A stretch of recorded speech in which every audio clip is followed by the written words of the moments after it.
আমি দেশে আসা মাত্রই আমার উপর মব সৃষ্টি হবে। আমি দেশে আসার মাত্রই আপনারা আমাকে টাইনা ছিঁড়ে ফেলবেন। আপনাদেরকে আমি কয়েকটা কোয়েশ্চেনের অ্যান্সার দেওয়ার জন্য আসলে ভিডিওটা করতেছি। ফাইনালি আপনাদের সাথে কিছু কথা বলতে চাই। আমি আসলে কখনোই চাই নাই যে যে মানুষটা এই পৃথিবী থেকে চলে গেছে সেই মানুষটাকে নিয়ে খুব বেশি বড় কোনো কনভারসেশন আপনাদের সাথে করতে। আমার ওয়াইফ ইকরা, ওই যেহেতু এই পৃথিবীতে নাই, ওরে নিয়ে এত ক্লিয়ারিফিকেশন, ওকে নিয়ে এত কনভারসেশন আমার কাছে মনে হয়েছে যে দরকার নাই। আমি বরাবরই আমার সংসারের ব্যাপার, আমার ঘরের ব্যাপার আমি ঘরে রাখতে পছন্দ করি। সেই জায়গা থেকে ওর মৃত্যুটা এমনিতেই আমাকে যে ট্রমা দিচ্ছে, ওর মৃত্যুটা আমাকে আসলে পাথরই বানায় ফেলছে একরকম। এগুলো নিয়ে আমি আসলে কথা বলতে চাই নাই, কিন্তু আমার কাছে মনে হয় যে আপনারা গল্পের একটা পাতা পড়েই পুরো গল্পটাকে জাজ করতেছেন।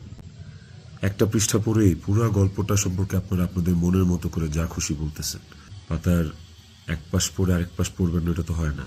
তো আপনাদের শেষ প্রশ্নটা ছিল যে যে মানুষটা একটা মানুষকে ভালোবেসে ভালোবাসার প্রমাণ দিতে যে আত্মহত্যা করে চলে গেল, মরে গেল, আমি ওই মানুষটা শেষবারের মতো মুখটাও দেখতে আসলাম না। এই যে আপনাদের প্রশ্নটা, আচ্ছা আপনারা কি আমার দেশে আসার মতো পরিস্থিতি রাখছেন? আমি দেশে আসা মাত্রই আমার উপর মব সৃষ্টি হবে। আমি দেশে আসার মাত্রই আপনারা আমাকে টাইনা ছিঁড়ে ফেলবেন। আমার ফোনে এত এত এত থ্রেটস আমি আপনাদেরকে বলে বুঝাইতে পারবো না। আমার কাছে এমনও ইনফরমেশন আসছে যে এয়ারপোর্টের বাইরে লোক রেডি করা আছে। আমি যাওয়া মাত্রই they will gonna hit me, they will gonna kill me. Police ধরে নিয়ে গেলে ওকে, আমি সেটা আইনিভাবে ফেস করব, কিন্তু এখন যদি আমিও মারা যাই, আমিও রিজিকের মার কাছে চলে যাই, রিজিকের কি হবে? আপনারা কি চান যে রিজিক তার বাবাকেও হারান? এই ছেলেটার কি দোষ? এই ছেলেটা বড় হবে না, ও কিভাবে বাঁচবে? মায়ের অভাব কেউ পূরণ করতে পারে না।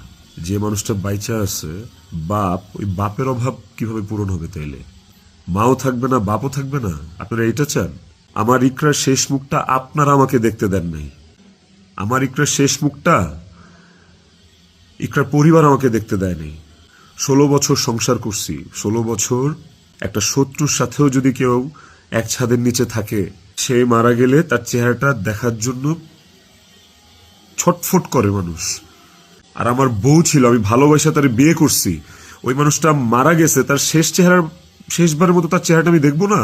দেখেন, আমি না আসলে আপনাদের সাথে এখানে কোনো ফেক কথাবার্তা, মানে ফেক কান্নাকাটি, ফেক আপনাদের থেকে ইমোশন নেয়া, এগুলো নিয়ে কথা বলার জন্য আমি আসি না। আমি আপনাদেরকে আমার আমার জায়গাটা আমি ক্লিয়ার করতেছি। আমারও মনে হয় যে আমি যে কোনো সময় কোনো একটা দুর্ঘটনা ঘটায় ফেলতে পারি, বাট ওই মুহূর্তে যখন রিজিকের ফেসটা আমার চোখের সামনে আসে না, আমি নিজেকে শক্ত না করা ছাড়া আমি কোনো উপায় দেখি না। কারণ এখন আমার কাছে সবচেয়ে ম্যাটার করে রিজিকের লাইফ। ইকরা নাই, ওকে আর ফিরায় আনা কোনোদিন সম্ভব না। আমার কাছে এখন সবচেয়ে বেশি প্রায়োরিটি হচ্ছে রিজিকের জীবনটা। আপনারা না রিজিককে ভালোবাসেন, আপনারা না রিজিককে নিয়ে অনেক কনসার্ন। এই যে এত এত গালি আর হেট্রেড আমাকে নিয়ে, এত কিছু, সবকিছুর অ্যান্সার আপনাদেরকে আমি দিব। তার মধ্যে একটা জিনিস আমাকে একটু হলেও স্বস্তি দিছে, সেটা হচ্ছে যে আপনারা রিজিককে নিয়ে অনেক কনসার্ন। তাহলে রিজিক তার বাবা হারাইলে আপনারা খুশি হবেন? আপনাদেরকে আরেকটা কথা বলবো, সেটা হচ্ছে যে আপনারা অনেকেই বলতেছেন যে এদিকে বউ মারা গেছে অথচ আমি আসতেছি না, নেপাল থেকে আসতে কয় ঘন্টা লাগে, নেপাল কি মঙ্গল গ্রহে নাকি, অনেক অনেক কথা বলতেছে। কন্টেন্ট ক্রিয়েটাররা ভিডিও বানাইতেছে যে নেপাল থেকে আসলে 1 ঘন্টা লাগে, এই লাগে সেই লাগে। ভাই, আমি নেপালে 18 বার আসছি, আমি জানি নেপাল থেকে যেতে কতক্ষণ লাগে। কিন্তু নেপাল থেকে বাই রোডে বাংলাদেশে যাওয়ার কোনো সুযোগ নাই। ইন্ডিয়া হয়ে বাই রোড যাওয়া যায়, সেটাও লুকায় টুকায় যাওয়া যায়, অথবা ইন্ডিয়ার ভিসা থাকা লাগে। কিন্তু যেদিনের ঘটনা, সেদিন আমি এমন কোনো চেষ্টা বা প্রয়াস বাদ রাখি নাই যে নেপাল থেকে বাংলাদেশে যেন আসা যায়। সেটা বাংলাদেশ নেপাল ডিরেক্ট ফ্লাইট হোক, ছিল না। ট্রানজিট ফ্লাইট ছিল না, একটা ট্রানজিট ফ্লাইট ছিল, ওইটার টাইম, আর ওইটাতে আসলাম, ওকে পরের দিনে আসতে হইতো। তারপর আমি বিজনেস ক্লাস ট্রাই করছি, যে কোনো ট্রানজিট ফ্লাইটে বা নেপালের ফ্লাইটেই কোনো বিজনেস ক্লাস আছে কিনা। আমি অনেকভাবে চেষ্টা করছি যে সামহাও বাংলাদেশে আমি ঢুকতে পারি কিনা, বাট ওই দিন, যেদিনের ঘটনা, ওই দিন আমি কোনোভাবেই টিকিট ম্যানেজ করতে পারি নাই। এটা হচ্ছে যেদিনের ঘটনা সেদিনের কথা বললাম।